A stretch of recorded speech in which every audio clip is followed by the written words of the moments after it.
जय श्री श्याम। आज हमारा लेक्चर रहेगा कॉम्पटन इफेक्ट। जो लेक्चर है वो बीएससी फाइनल फिजिक्स के अंदर भी है और बीएससी बीएड थर्ड ईयर के अंदर भी है। दोनों का लेक्चर 14 रहेगा और आज हम डिस्कस करेंगे कॉम्पटन इफेक्ट के बारे में।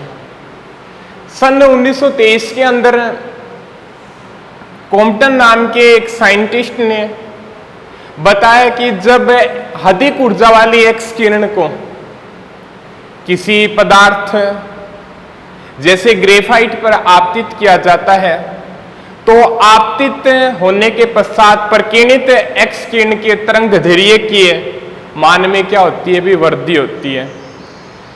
या कहने का मतलब जो आपतित तरंग दैर्ध्य का मान है और जो प्रकीर्णित तरंग दैर्ध्य का मान है में क्या हो जाती है? भी वृद्धि हो जाती है। भी प्रकीर्णित तरंग दैर्ध्य के मान में क्या होगी? भी वृद्धि होगी।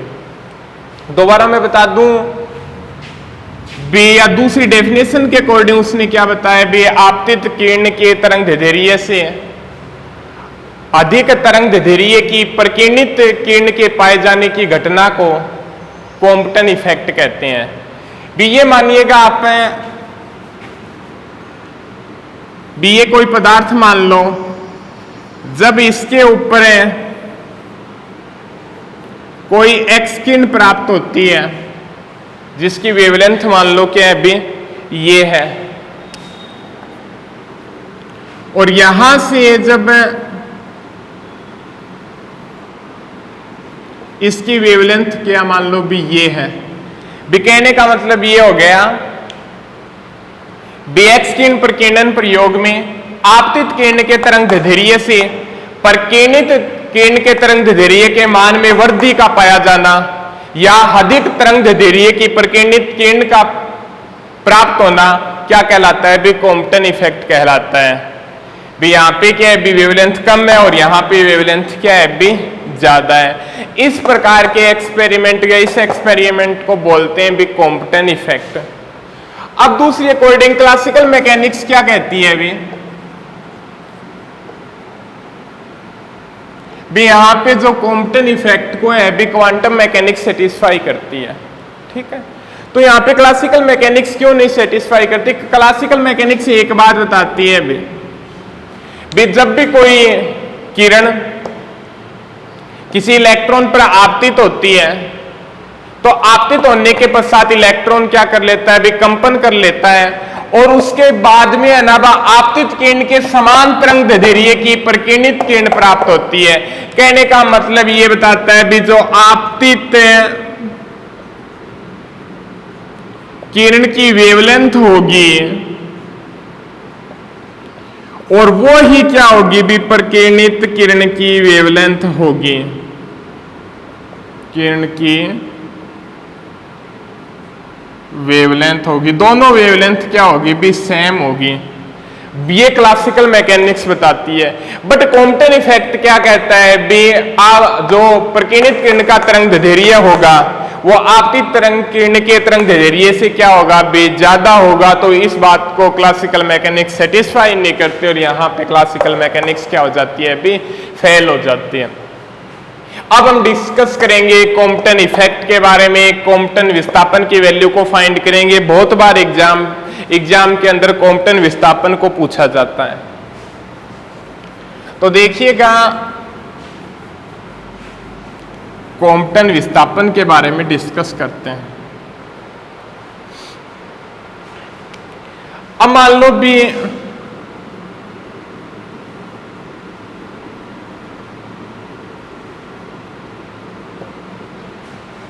यहां पे कोई क्या भी आपतित फोटोन मान लो,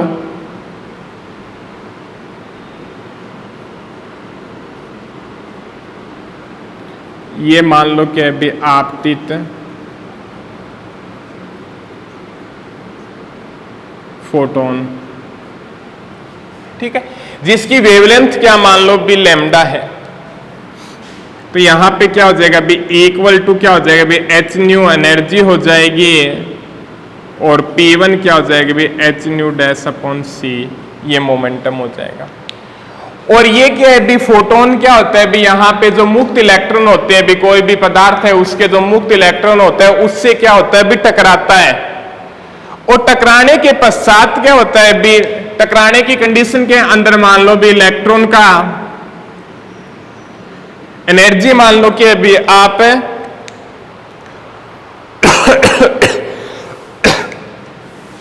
E बराबर m0c² और मोमेंटम मान लो भी विरामावस्था की कंडीशन के अंदर क्या है भी 0 है। और उससे टकराने के पश्चात क्या होता है भी, प्रकीर्णित फोटोन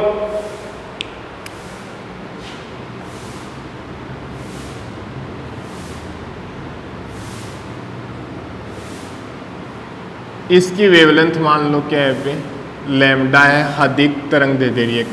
प्रकीर्णित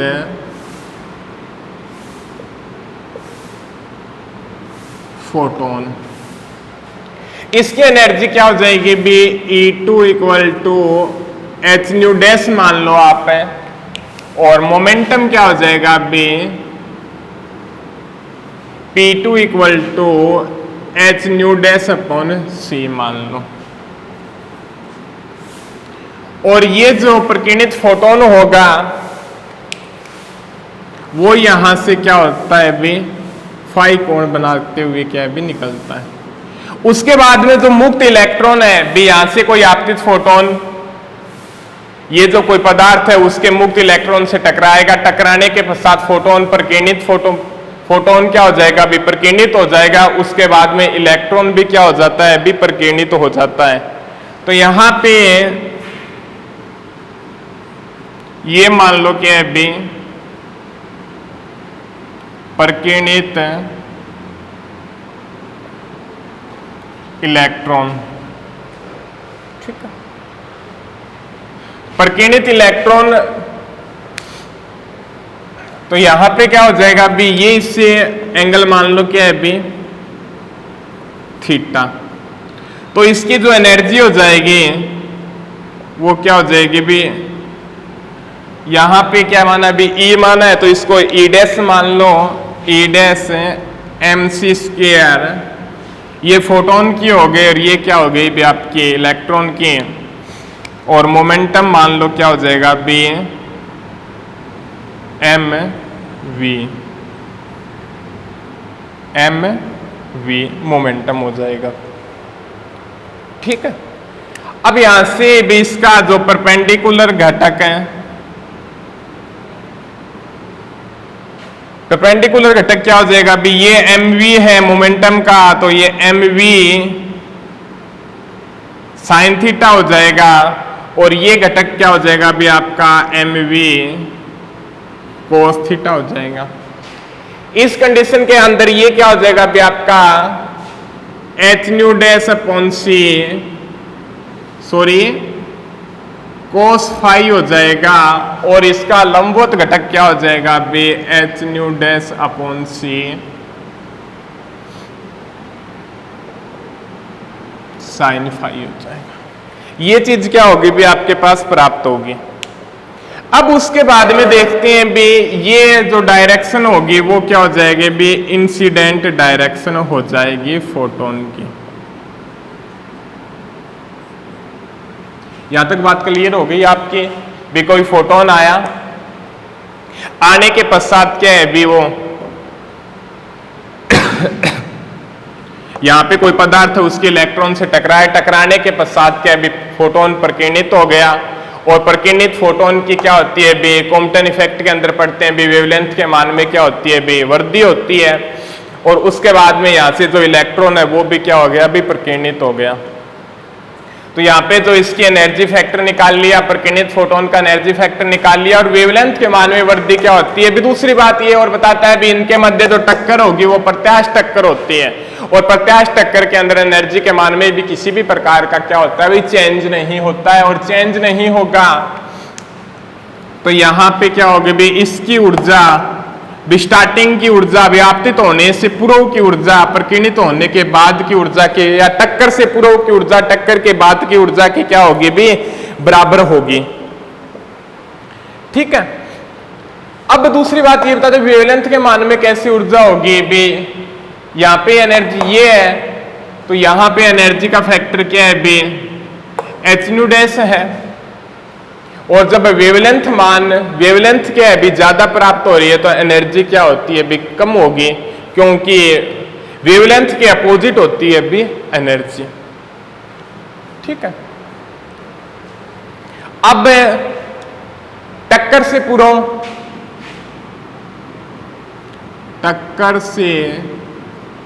पूर्व कंडीशन निकालेंगे, क्या हो जाएगी भी, आपतित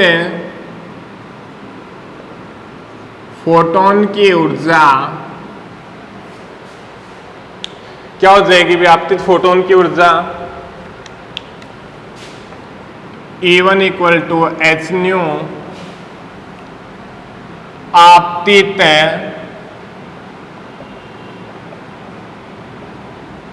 फोटोन का संवेग,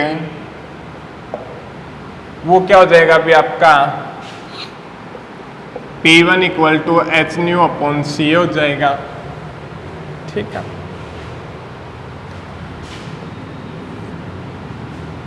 विरामावस्था के अंदर या लक्ष्य इलेक्ट्रॉन की विराम ऊर्जा, लक्ष्य इलेक्ट्रॉन की विराम ऊर्जा वो क्या हो जाएगी भी आपके, विराम m0 क्या है, रेस्ट मास है, इक्वल टू m0 c², और यहां पे विरामावस्था के अंदर इलेक्ट्रॉन का संवेग वो क्या हो जाएगा अभी आपका 0, P इक्वल टू 0, भी वेलोसिटी 0 होगी तो मोमेंटम क्या हो जाएगा अभी 0 हो जाएगा। ये तो हो गई भी आपकी टक्कर से पूर्व की कंडीशन। टक्कर के बाद क्या होगा अभी, टक्कर के बाद प्रकीर्णित फोटोन की ऊर्जा, प्रकीर्णित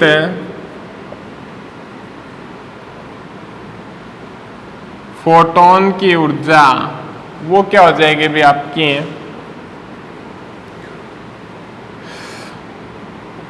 E2 equal to H nu dash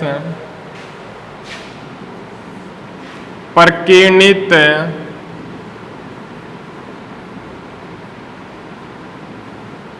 photon का संवेग वो क्या हो जाएगा अभी आपका P2 equal to H nu dash upon C. 3 point क्या हो जाएगा अभी आपका प्रकीर्णित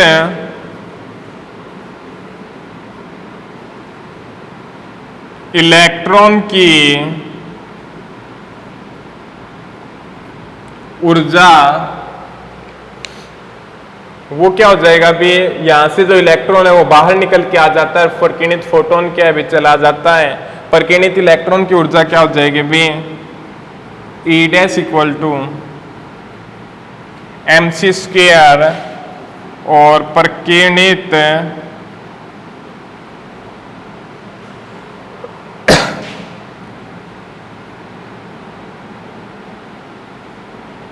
इलेक्ट्रॉन का संवेग वो क्या हो जाएगा अभी P dash equal to mv। ये चीज आ जाएगी आपके पास टक्कर से पूर्व और टक्कर के बाद की कंडीशन।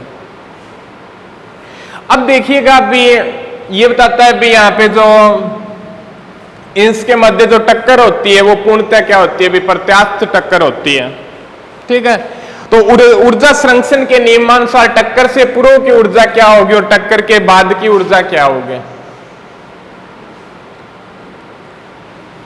भी इसको साफ करना पड़ेगा हमें, इसका डायग्राम का यूज रहेगा भी, थोड़ा सा देख लीजिए पहले भी। बे एक्स किरण के अनुदिश संवेग संरक्षण के नियम के अनुसार निकालेंगे तो ये फैक्टर लेंगे, ठीक है। एक्स किरण के समवेग के अकॉर्डिंग निकालेंगे तो इस फैक्टर का यूज करेंगे, या भी आप बैक करके डायग्राम देख लेना जब आगे की बात हो तब। और वाई अक्ष के अनुदिश संवेग के संरक्षण नियम के अकॉर्डिंग निकालेंगे तो इन फैक्टरों का क्या होगा, भी यूज होगा। तो ठीक है, ये आप डायग्राम को आगे चलेगा तो डायग्राम को बैक करके देख लेना।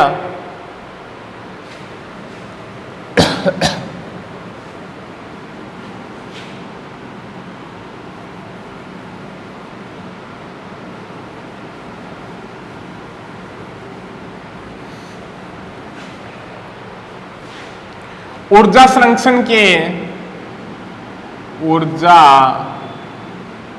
संरक्षण के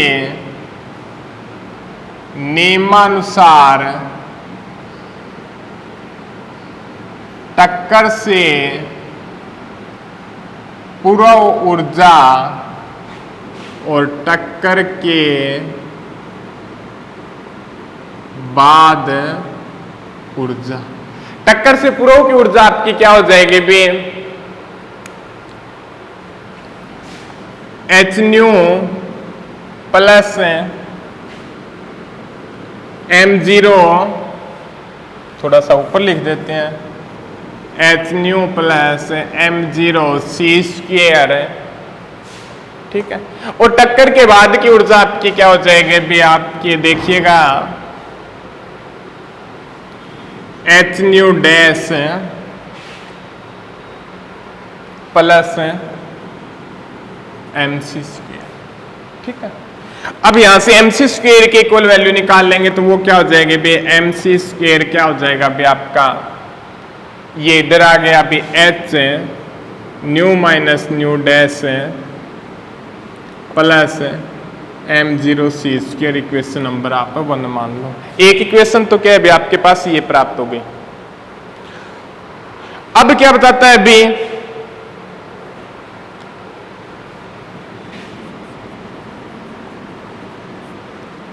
एक्स अक्ष के अनुदिश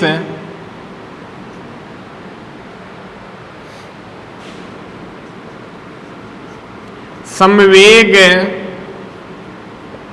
संरक्षण नियम के अनुसार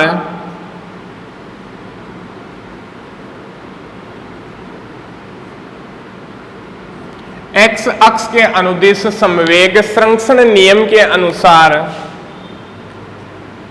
एक्स डायरेक्शन की बात कर रहा है, थोड़ा डायग्राम के अंदर आप जाइएगा, वहां से थोड़ा सोचते हैं तो हमारे पास क्या प्राप्त होता है बे, एक्स अक्ष के अनुदिश समवेग संरक्षण के नियम के अनुसार मोमेंटम क्या हो जाएगा अभी उस कंडीशन के अंदर भी, एच न्यू अपॉन सी, यही होगा। वो फैक्टर तो क्या है भी वहां पे 0 है, और बाद में क्या हो जाएगा अभी, एक्स के अकॉर्डिंग जो मोमेंटम लगेगा, एक तो ऊपर वाले की तरफ से भी प्रकीर्णित फोटोन की तरफ से एक्स अक्ष के अकॉर्डिंग जो मोमेंटम होगा, और एक जो प्रकीर्णित इलेक्ट्रॉन के कारण जो मोमेंटम होगा। डायग्राम्स को देखिएगा तो दोनों फैक्टर क्या हो जाएंगे भी आपके,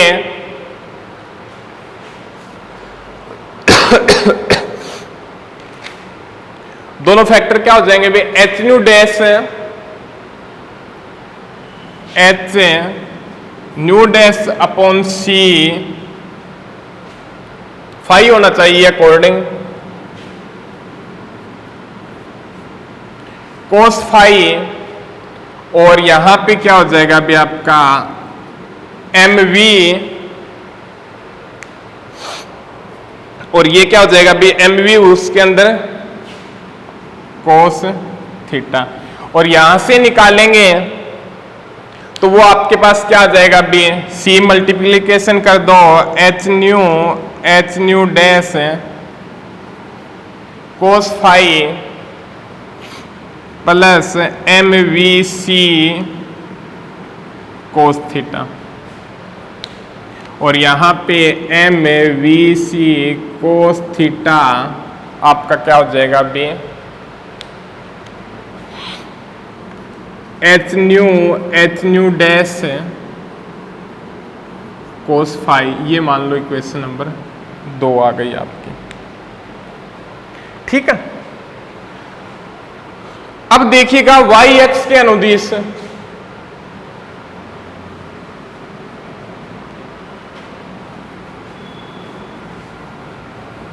थोड़ा सा बैक साइड में होकर देखना पड़ेगा, अभी बोर्ड छोटा है, क्या करें। वाई एक्स के अनुदिश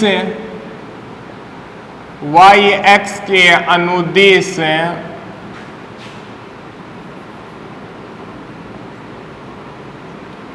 समवेग संरक्षण नियम के अनुसार वाई अक्ष के अनुदिश समवेग संरक्षण नियम के अनुसार वो क्या हो जाएगा अभी आपका वाई फैक्टर टक्कर से पूर्व तो है ही नहीं मोमेंटम का कोई भी, ठीक है।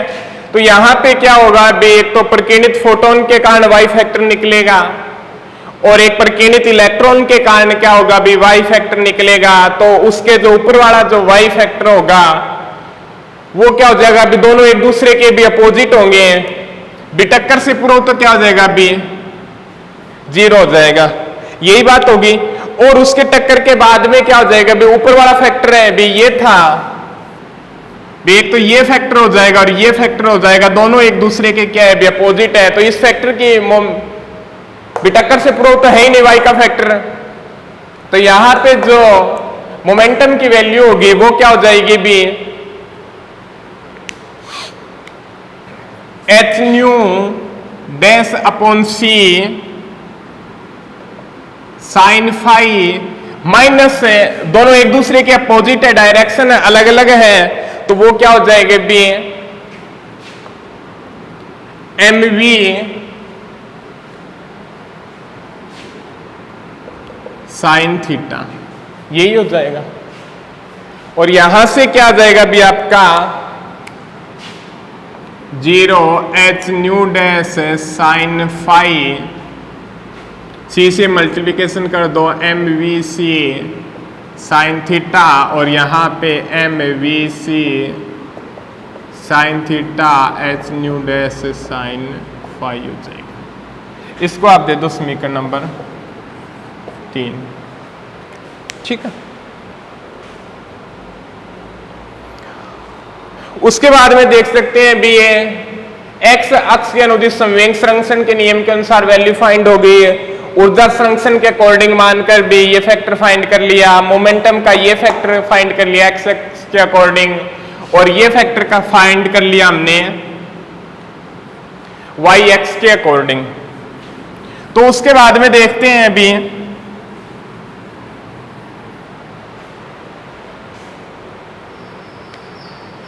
समीकरण 2 व 3 का समीकरण 2 व 3 का वर्ग करके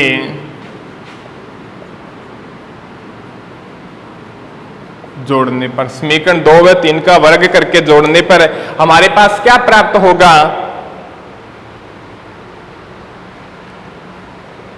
M square v square c square cos square theta plus m square v square c square sine square theta, और ये फैक्टर हो गया अभी आपका, यहां से थोड़ा सा इसको सोल्व करें तो इस प्रकार से भी ले सकते हैं h nu minus nu dash cos phi. तो ये क्या हो जाएगा अभी आपका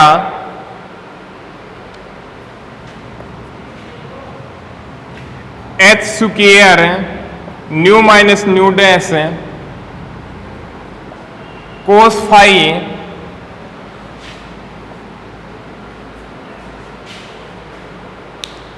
की स्क्वायर, और उसके बाद में समीकरण 2 का वर्ग हो गया, समीकरण 3 का भी 2 का वर्ग करके, समीकरण 3 का वर्ग करके क्या हो जाएगा अभी एच स्क्वायर न्यू डैश की स्क्वायर और साइन स्क्वायर फाई, ये चीज क्या होगी भी आपके पास प्राप्त होगी। अब उसके बाद में देखिएगा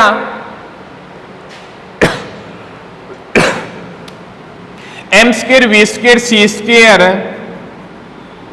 कॉमन ले लो, cos square theta plus sine square theta equal to क्या होता है, b1 होता है। और ये यहां पे क्या आ जाएगा, भी एच स्क्र, और इसको खोल लो न्यू की स्क्र, ये v है, nu square plus nu dash की square cos square phi minus 2 nu dash cos phi plus h square nu dash की स्क्र साइन स्क्र फाई।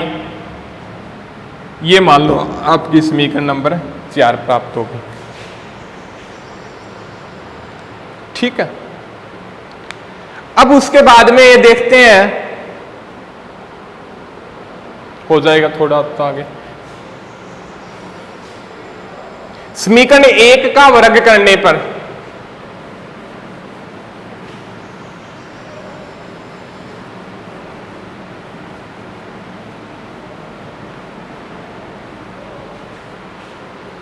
समीकरण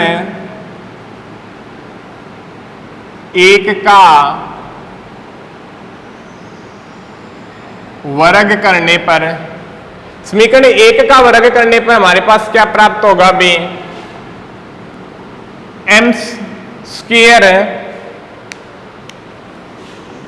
C4 एच की स्क्र, इसके square sorry m square C4 और इस factor का वर्ग करेंगे तो h nu minus nu dash की square plus M0 square C4 plus 2 h nu minus nu dash M0 और C स्क्र, ये चीज प्राप्त होगी। और ये इसको खोलेंगे तो हमारे पास क्या प्राप्त हो जाएगा, एम स्क्र C4 एच की square new square plus nu dash square 2 nu dash plus M0 square C4 plus 2h new minus nu dash M0 C square, समीकरण नंबर मान लो 5 आ गई। ठीक है,